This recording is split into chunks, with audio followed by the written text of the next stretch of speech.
Hello everyone, मेरा नाम है दयामय मंडल और आप देख रहे हैं आपका अपना यूट्यूब चैनल जिसका नाम है एडुकेटिव दयामय।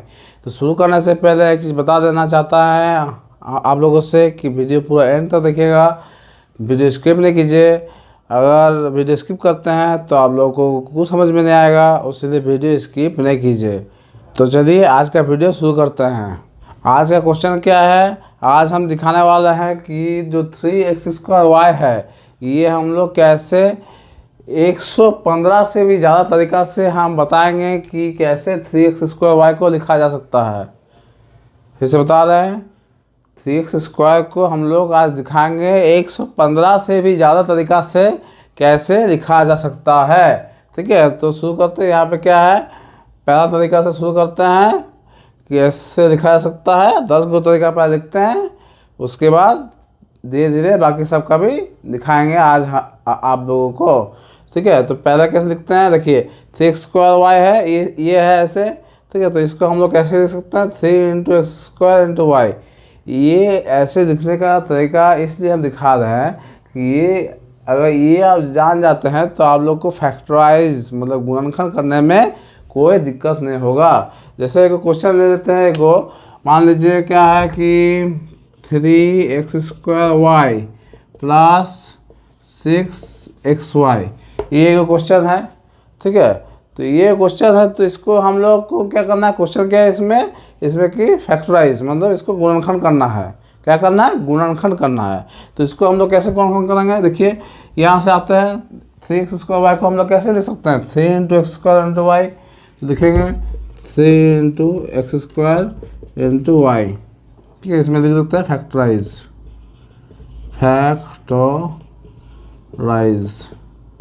ठीक है, तो ये क्या हो गया, 3x²y फिर प्लस आप 6 को जब फैक्टराइजेशन करने बोलता है कोई भी नंबर का, तो हम लोग उसको प्राइम फैक्टराइजेशन करके जो नंबर आता है वो हम लोग क्या करेंगे, लिखेंगे यहाँ पे। तो यहाँ पे 6 की जगह में क्या है, प्राइम फैक्टराइजेशन करेंगे तो क्या आएगा, 2 × 3। 6 का प्राइम फैक्टराइजेशन क्या होगा, 2 और 3। ठीक है, तो कैसे करते हैं प्राइम फैक्टराइजेशन, 6 कैसे यहाँ दिखा देते हैं, 2 से करते हैं तो 2 × 3 आएगा, या फिर 6 से यहाँ पे है 3 से करते हैं तो 3 × 2, तो 2 × 3 लिखिए या फिर 3 × 2 लिखिए, दोनों एक ही बात है। ठीक है, तो हम 2 × 3 लिखते हैं 6 की जगह में, हो गया 6 का प्राइम फैक्टराइजेशन क्या हो गया, 2 × 3।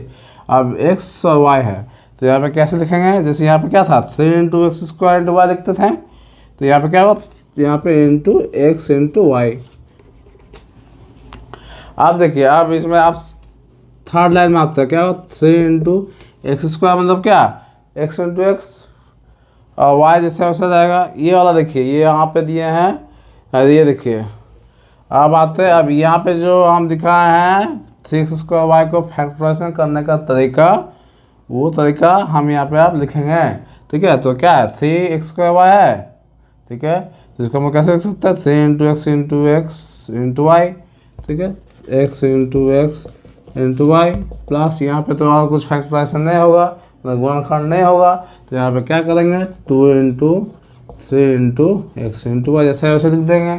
ठीक है, यहाँ पे तो कोई गुणनखंड नहीं, यहाँ पे तो कोई गुणनखंड नहीं हो रहा, सीधी जैसे ये है वैसे लिख देंगे हम लोग। ठीक है, जब अगर यहाँ पे गुणनखंड करने बोलता या फिर यहाँ पे गुणनखंड करना रहता तो यहाँ पे गुणनखंड करते मतलब और फैक्टराइजेशन करते इसको। ठीक है, अब देखिए यहाँ पे क्या है, 3 है, यहाँ पे 3 है, 3 कॉमन हो गया, फिर इंटू दिए हैं, फिर इंटू देना पड़ता है। ठीक है, ये नियम है। और x यहाँ पे है, x यहाँ पे है तो x लिखें, फिर इंटू दिए, x यहाँ पे, लेकिन यहाँ पे और x नहीं है तो x रह जाएगा, x को हम लोग कॉमन नहीं लेंगे। y यहाँ पे, y यहाँ पे तो y को कॉमन हो गया, y को कॉमन लेंगे। अब देखेंगे, स्टार्ट करेंगे ब्रैकेट, तो 3x और x यहाँ पे 3x और y बाहर आ गया, 3x और y बाहर आ गया तो बचा क्या, 3x और y बाहर आ गया तो बचा ये x बचा, तो ये x लिखेंगे यहाँ पे, फिर ये प्लस देंगे यहाँ पे, तो क्या बाहर आया था 3x और y, 3x और y बाहर आ गया तो यहाँ पे क्या बचा था 2, तो 2 लिख दिए। तो यहाँ पे इंटू दीजिए या ना दीजिए आपका मर्जी। ठीक है, यहाँ पे इंटू हो भी सकता नहीं हो भी सकता, दोनों में ही बात सही है। ठीक है, तो ये क्या हो गया, यहाँ पे आप सही से सजाएगा, देखिए 3xy ब्रैकेट में x + 2 आंसर। ठीक है, तो ऐसे होता है। ये जो 3x को y को हम लोग ये 10 गो तरीका अभी दिखाए हैं, तो यहाँ पे थ्री स्क्वायर को ये तरीका पहले लगा, ये जो तरीका लिखने का तरीका है ये लगा, यहाँ पे लगा है। फिर इस थर्ड लाइन में ये जो तरीका है 3 × x ये लगा है। ठीक है,